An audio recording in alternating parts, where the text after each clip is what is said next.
Xo'p, genetik kod 20 xil aminokislotaning DNK molekulasidagi 4 xil nukleotidlar yordamida ifodalanishi genetik kod deb ataladi. Genetik kod 1962-yili amerikalik bioximiklar Niderberg va Ochoalar tomonidan aniqlangan. Har bir aminokislota 3 ta nukleotidning birikishidan hosil bo'lgan triplet kod yordamida ifodalanadi. Demak, bitta aminokislota Ya'ni 2 va buning undan ma'nosi ortiq kod yordamida ifodalanishi mumkin. Kodlarning adenin, umumiy soni guanin, 64 ta, ya'ni sitozin 4 ning va 3 uratsil. darajasi. 4 xil nukleotid, misol 3 tadan bo'lib ifodalanishidan kelib chiqqan mana bu 64 ta kodonlarning soni. Hozir men sizga tushuntirib beraman keyingi slaydda buning mohiyatini. Shulardan 3 tasi, ya'ni genetik kodlardan 3 tasi UAA, UAG, UGA. Mana bular oksil sintezining tugallanishini bildiradi va ular terminator kodonlar deb ataladi. Yana boshqa nomlari ham bor, stop kodonlar yoki ma'nosiz kodonlar ham deyilishi mumkin. Undan tashqari start kodon ham bor. AUG. U metianin aminokislotasini kodlaydi. Va yana bir muhim ma'lumot, genetik kod barcha tirik organizmlar uchun universal hisoblanadi. Xo'p, ana endi genetik kod bu nima? Kodon bu nima? Mana bu 3 ta nukleotid keltirilgan. Bu nimani anglatadi? Ana o'sha narsani hozirlar bilan gaplashamiz. Endi qaranglar. Mana bu 64 ta genetik kod 10-sinf darsligida keltirilgan. Endi qaranglar. Mana misol qilaylik, 3 ta U turibdi. UUS, UUA va hokazo. Bularning barchasi oddiy harflar emas, bular nukleotidlar. Misol deylik, 3 ta U bu uratsil. 3 ta uratsil, keyingisi uratsil, sitozin.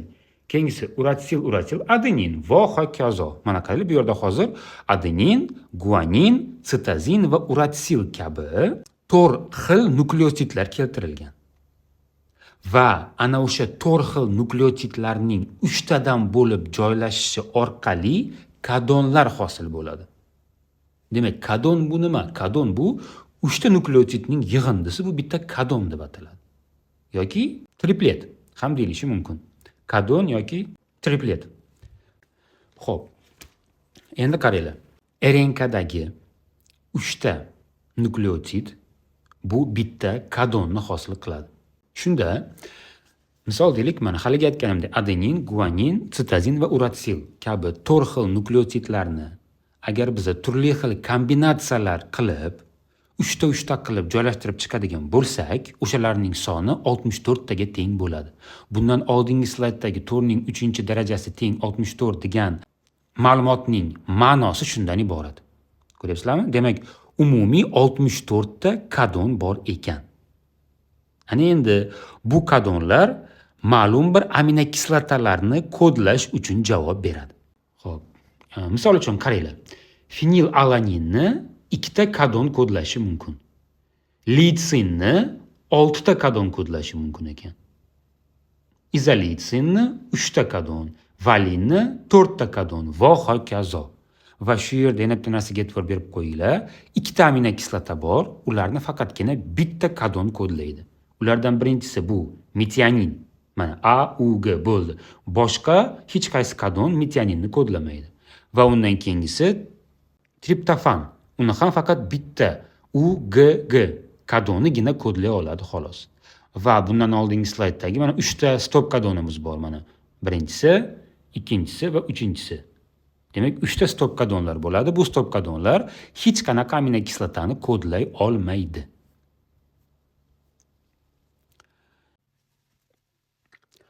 Genetik kodning xususiyatlari.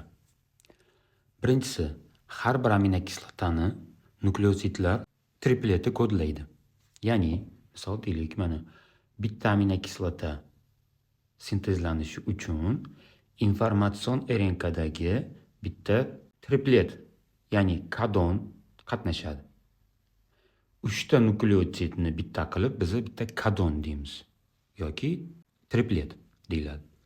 Xo'p, har bir triplet, ya'ni kodon bitta aminokislotani ifodalaydi. Ya'ni misol mana bitta triplet va bitta aminokislota, bitta triplet va bitta aminokislota va hokazo. Xo'p, ana endi Demak, mana shu yerda hozir bitta umumiy tushunchani aytib ketaman, qaranglar. Mana bu informatsion RNK. Bu yadroni ichida DNKdan sintezlangan edi. Ya'ni transkripsiya jarayoni natijasida hosil bo'lgan RNK bu. Ana endi o'sha RNK chiqdi yadrodan sitoplazmaga va ana o'sha RNKda bir nechta nukleotidlar joylashgan bo'ladi. Adenin, guanin, sitozin va uratsil kabi nukleotidlar. Ma'lum bir ketma-ketlikda joylashgan bo'ladi. Ko'ryapsizlarmi? Va bundan oldingi slaydlarda aytganimdek, bizda start kodon bor va stop kodon bor. Start kodon degani bu oksil sintezini boshlab beruvchi kodon. Start kodon AUG nukleotidlari mana AUG. Adenin, uratsil va guanin nukleotidlari, eslab qolinglar, har doim oksil biosintezini boshlab beradi. Va bu kodonni kodlaydigan aminokislota bu metionin aminokislotasi hisoblanadi. Demak, har qanday oksilda har doim dastlab metionin aminokislotasi turadi degani bu. Ya'ni oksil sintezlanishi boshlanadi metionin aminokislotasidan, ya'ni start kodondan. Mana bu demak, yana qaytaraman. Mana bu start kodon hisoblanadi. A, U, G kabi 3 ta nukleotid bu start kodon va mana shu start kodonni kodlaydigan aminokislota bu metionin aminokislotasi hisoblanadi. Va undan tashqari aytib o'tganimizdek stop kodonlar ham bor. 3 xil stop kodon mavjud. Demak, agar ana o'sha stop kodonlardan birortasi kelib qoladigan bo'lsa, mana bu informatsion RNKda o'sha yerda oksil biosintezi tugaydi. Misol deylik, mana bu yerda informatsion RNKni zanjiri davom etib ketgan deylik va u yerda oxirida uratsil, guanin va adenin joylashgan deylik. Ko'ryapsizlarmi? Ya'ni UGA kodoni. Bu stop kodon hisoblanadi. Misol qaranglar, mana bundan oldingisiga e'tibor beringlar-da. Misol mana qaranglar, UUG kabi nukleotidlar, ya'ni bitta kodon hisoblanadi, uni litsin ifodalaydi. Yoki undan oldingisi AGS kodoni serin aminokislotasi kodlaydi. Yoki bundan oldingisi litsin va hokazo. Ko'ryapsizlarmi? Har bitta kodonni o'ziga mos bo'lgan aminokislotasi bor. Lekin 3 ta kodon bor bizda. Ular UAA, UGA va UAG kabilar. Bundan oldingi slaydlarda tushuntirib o'tgan edim. Ana o'shalar stop kodonlar hisoblanadi bizda. Bu nima degani? Misol tariqasida mana UGA. Buni ifodalaydigan hech qanaqa aminokislota yo'q. Bu degani, agar mabodo oksil biosintezi jarayoni davomida biror bir sohada mana shu stop kodonlar kelib qoladigan bo'lsa, o'sha yerda oksil biosintezi tugaydi. Bo'ldi. Mana shu yerda oksil sintezi yakunlanadi. Chunki mana bu 3 ta stop kodonni kodlaydigan aminokislota yo'q. Tushunarli bo'ldi. Demak, mana bu narsa oksil biosintezi hisoblanadi ekan. Xo'p, hozir biz genetik kodni ikkita xususiyatini gaplashdik. Ana endi keyingi xususiyatlarga o'tamiz. Xo'p. 3-qoida. Bitta aminokislotani bir nechta triplet kodlashi mumkin, lekin bir nechta aminokislotani bitta triplet kodlay olmaydi. Mana misol tariqasida tushuntirib ketganman, qaranglar. Mana bitta aminokislotani bir nechta kodon kodlashi mumkin. Misol tariqasida valin aminokislotasini kodlaydigan 4 xil kodon bor, mana bular. Lekin eslab qolinglar, hech qachon bitta kodon bir nechta aminokislotani kodlay olmaydi.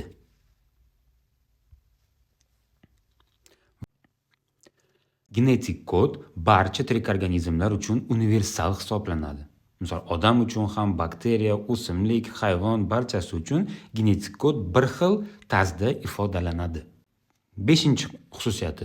Genetik kodning 61 tasi ma'noli, ya'ni ma'lum aminokislotalarni ifodalovchi tripletlardir. Lekin 3 tasi esa hech qanaqa aminokislotalarni ifodalamaydi va ular stop kodonlar yoki terminator kodonlar deb ataladi.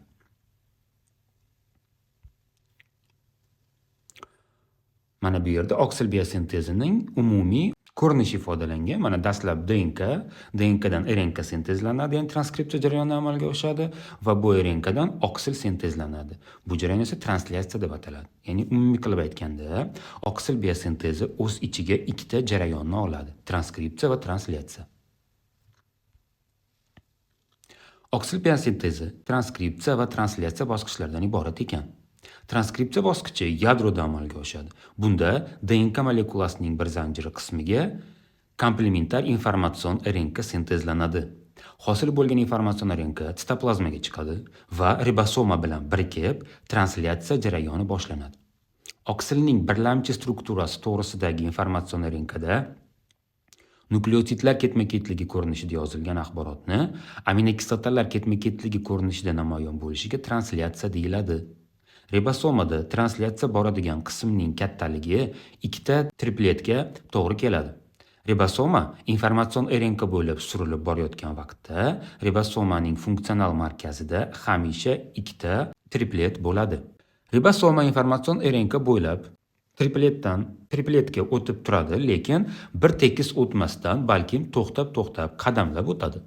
Bitta triplet translyatsiyasini tugatganidan keyin u qo'shni tripletga sakrab o'tadi va biroz to'xtaydi. Agar ribosomada informatsion RNK tripletiga tRNKning tripleti komplementar bo'lsa, aminokislotalar oksil zanjiriga peptid bog'i hosil qilib birikadi.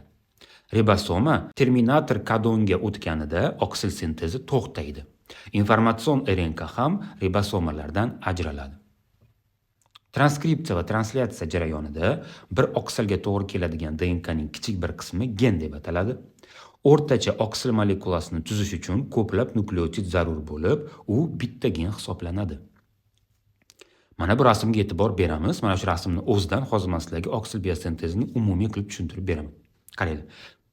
Oksil biosintezi nimadan boshlanadi? Oksil biosintezi transkripsiya jarayonidan boshlanadi. Ya'ni mana bu siyoh rang chizilgan bu yadro hisoblanadi. Bu yer esa hujayraning sitoplazmasi. Demak, dastlab hali aytganimdek transkripsiya jarayoni amalga oshadi. DNKning bitta zanjiridan, ya'ni matritsa zanjiridan informatsion RNK sintezlanadi. Ya'ni DNKdagi axborot informatsion RNKga o'tadi. Ana shu hosil bo'lgan informatsion RNK yadroning poralari orqali sitoplazmaga chiqdi. Mana ko'ryapsizlarmi? Mana bu uzun turgan pushti rangdagi bu informatsion RNK. Uning o'zining maxsus nukleotidlari joylashgan bo'ladi. Mana bu e'tibor beringlar, mana AUG dan boshlanyapti, ya'ni start kodon hisoblanadi bu. Ana endi nima bo'ladi? Bu informatsion RNK sitoplazmaga chiqqanidan keyin ribosoma bilan birikadi. Mana bu yashil rangdagi tuzilma bu ribosoma hisoblanadi. Va mana shu yerdan endi translyatsiya jarayoni boshlanadi.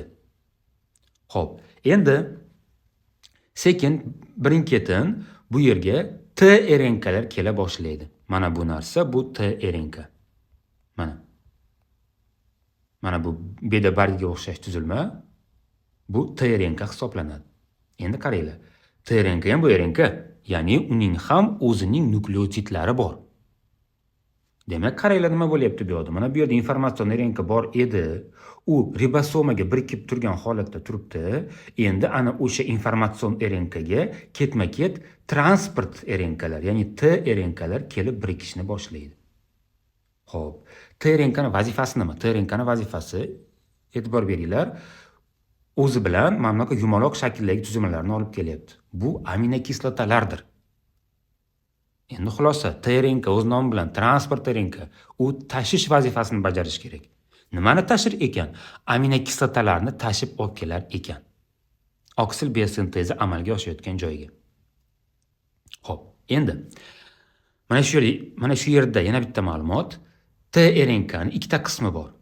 Mana bu qismi bu akseptor qismi hisoblanadi. Ya'ni u qismida aminokislota joylashgan bo'ladi. Ikkinchi mana bu qismi esa bu antikodon uchi hisoblanadi. Antikodon qismi hisoblanadi. Xo'p. Endi mana shu yerda yana bitta ma'lumot. Kodon degan tushuncha bor va antikodon degan tushuncha bor. Kodon informatsion RNKdagi uchta nukleotid bu kodon deyiladi. Misol mana A, U, G, start kodon. Bu informatsion RNKda bo'ladi. Antikodon esa transport RNKda bo'ladi. Mana bu transport RNKda esa joylashgan uchta nukleotid bu antikodon hisoblanadi. Ya'ni mana bu hodisaga e'tibor beringlar. Hozir bu yerda sal xatoroq bo'lgan. Ya'ni 3 ta nukleotidga 2 ta nukleotid to'g'ri kelib qolgan, unaqa bo'lmaydi. 3 ta nukleotidga komplementar tarzda pastidagi 3 ta nukleotid bo'lish kerak o'zi aslida. Xo'p, transport RNKdagi antikodon informatsion RNKdagi kodonga mos kelish kerak bo'ladi. Ana o'shandagina mana bu transport RNK o'zidagi aminokislotasini qoldirib ketadi. Misol tariqasida qaranglar. Tak. Mana bu yerda deylik, mana. Start kodon bu A, U, G, to'g'rimi? Ana endi dastlab mana shu yerga birinchi TRNK kelgan, mana bu yerda va o'sha TRNKdagi nukleotidlar qanday bo'lgan? Komplementar tarzda bo'lishi kerak. Ya'ni dastlabki mana bu start kodonga kelgan transport RNKdagi nukleotidlarning ketma-ketligi, demak, adeninga komplementar timin bo'lishi kerak edi, lekin biz bilamiz RNKda timinning o'rniga uratsil bo'ladi. Demak, uratsil, adenin va sitozin bo'lgan mana bu A, U, G nukleotidlariga kelgan transport RNKdagi nukleotidlar. Xo'p. Demak, informatsion RNKdagi 3 ta nukleotidni biz kodon deymiz, transport RNKdagi 3 ta nukleotidni biz antikodon deymiz ekan. Xo'p, yana qaytaraman, mana shu transport RNKlar o'zi bilan birga aminokislotalarni tashib olib keladi va informatsion RNKdagi kodon bilan transport RNKdagi antikodon o'zaro bir-biriga komplementar tushishi shart. Komplementar tushsagina o'shandagina u o'zidagi aminokislotasini qoldirib keta oladi. Va mana bir nechta aminokislotalar, mana qaranglar, bir nechta aminokislotalar o'zaro birikib, ularning orasida обязательно peptid bog' hosil bo'ladi va natijada umumiy oksil molekulasi sintezlanadi. Mana bu narsa oksil biosintezi jarayoni hisoblanadi.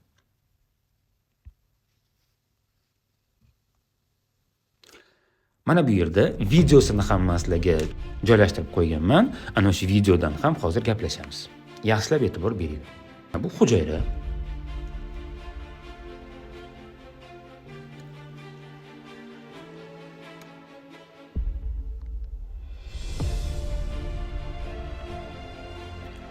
Ichki qismiga qarab kirib boryapmiz hujayrani.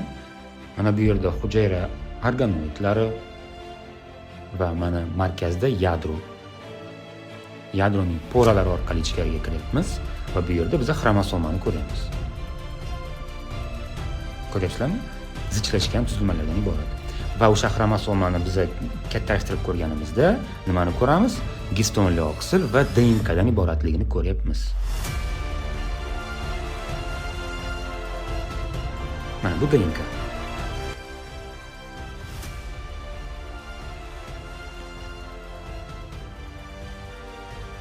Ana endi mana shu yerda hozir RNK sintezi boshlanadi. Mana bu RNK polimeraza fermenti. DNK 2 ga ajraldi va mana shu yerdan DNKning bitta zanjiridan hozir RNK molekulasi sintezlanadi.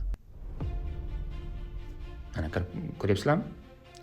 Mana bu DNK zanjiri, mana bu bitta DNK zanjiriga komplementar tarzda RNK zanjiri sintezlanmoqda. Ko'ryapsizlarmi? Mana timinga adenin, adeninga uratsil, sitozinga guanin va hokazo komplementar tarzda informatsion RNK zanjiri sintezlanish jarayoni. Mana bu jarayon transkripsiya deb ataladi. Mana shu yerda informatsion RNK zanjiri sintezlanyapti, ya'ni transkripsiya jarayoni amalga oshmoqda. Mana RNK sintezlandi. Va bu yerda hozir ahamiyatsiz qismlari bo'ladi. O'sha qismlar hozir bu yerda yo'qolib ketadi. Va faqatgina kerakli ahamiyatli qismigina qoladi. Mana shu hodisa ham hali sertifikat imtihonlarida oxirgi paytda juda ko'p tushyapti. Exon va intron qismlari bo'ladi. Ularni hali keyingi mavzuda tushuntirib beraman.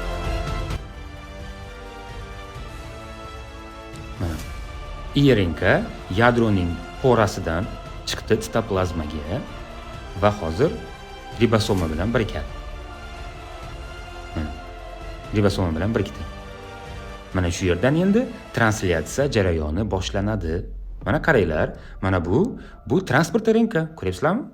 Haliga aytganimdek, transport RNKning ikkita qismi bor ekan. Demak, pastdagi qismi bu antikodon qismi, yuqoridagi qismi bu akseptor qismi hisoblanadi. Mana shu yuqoridagi akseptor qismida o'zi bilan birga aminokislotani olib keladi. Shuning uchun ham unga transport RNK deb nom berilgan. Mana bu transport RNK, ya'ni tRNK va informatsion RNK ga kelib birikadi hozir.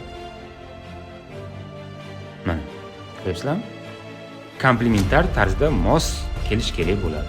O'shandagina mana yuqorisidagi aminokislotalarni qoldirib ketadi va bu aminokislotalar bir-biriga ulanib, peptid bog'lar orqali ulanib, oksilning polipeptid zanjirini hosil qiladi.